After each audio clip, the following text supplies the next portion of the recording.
Hello, my name is Mayor Barron. As I sit here today in my library, I would like to take an opportunity to talk to you about a program I have in mind. I'd like to discuss the political manifesto to the Democratic Party. For the sake of my 3 children, their spouses, and my 9 grandchildren, and my 4 great-grandchildren, I have written and am sending this email expressing my opinion that I am now addressing to this YouTube that I call Thoughts from My Heart, because I care. There is a major crisis in the Democratic Party for our country, our people, my family, and even the world. We need to face it properly at this year's Denver Democratic Voters Convention.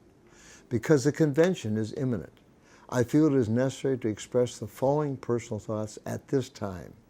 My father was an Army World War I veteran and suffered a wound that later brought about his early demise. While he lived, he voted as a Democrat. I too have served my beloved country for 3 years in the Army overseas in World War II. I received 5 campaign stars, including the Normandy invasion, as part of the D-Day Omaha Beach invasion forces. I too have voted as a loyal veteran Democrat since the Franklin Delano Roosevelt presidential years.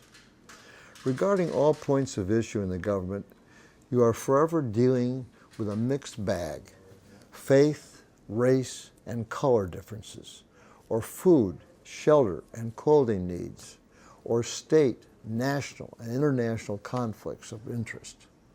Political background, experience, and leadership are necessary to handle these complex problems.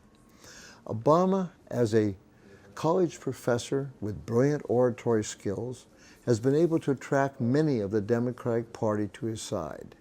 The concept of change for the sake of change has been Obama's appeal to this group. However, a policy of extreme change all at one time will definitely result in chaos and gives the Republican Party a chance to win another 4 years, God forbid. Hillary and her disorganized majority of the voters of the Democratic Party also believe in change, but change only where needed. The more moderate approach swings the pendulum from the extreme right side of the conservative Republican 8 years of control to the middle of the pendulum swing. Hillary's changes are specific and are the same moderate position held by most of the American voters, both Republican and Democrat.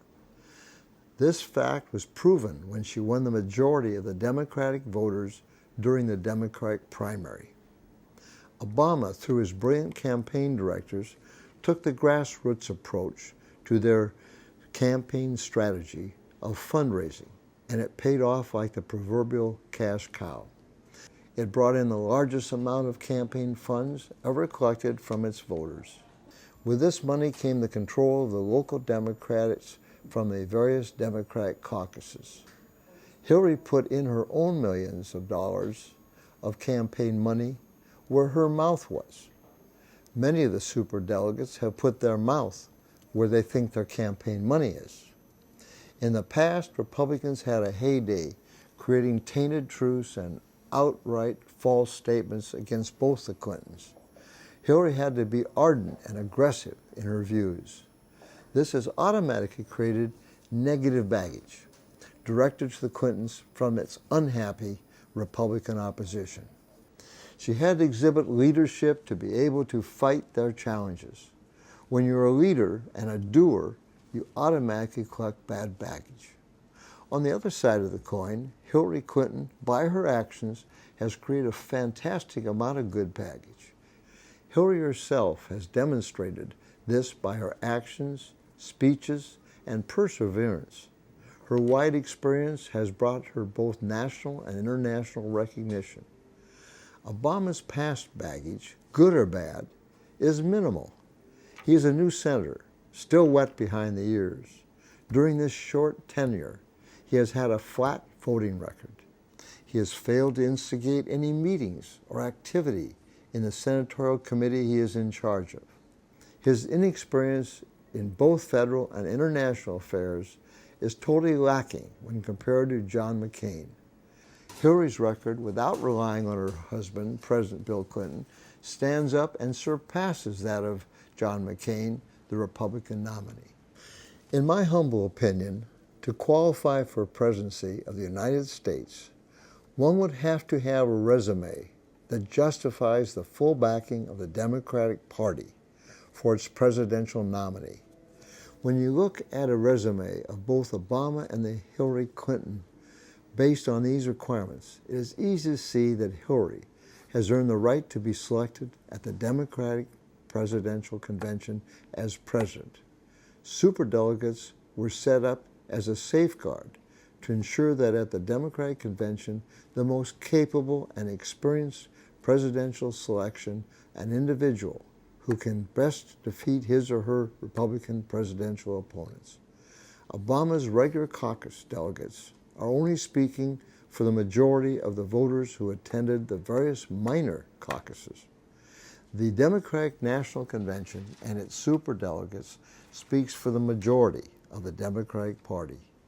If the Democrat superdelegates at the Democratic Convention don't turn the tables around by putting Hillary in as president, there's a good chance to blow this year's Democratic opportunity of winning.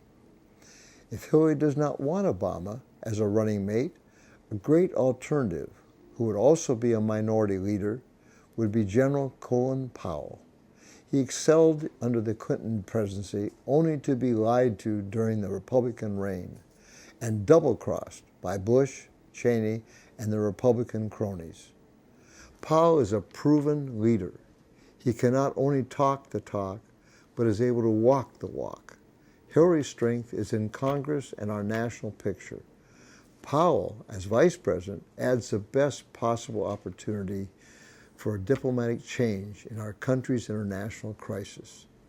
Again, in my opinion, if the superdelegates fail to nominate Hillary for this leadership role at this time, you will see the seeds of a strong third party blossom into the next 4 years into a new independent party.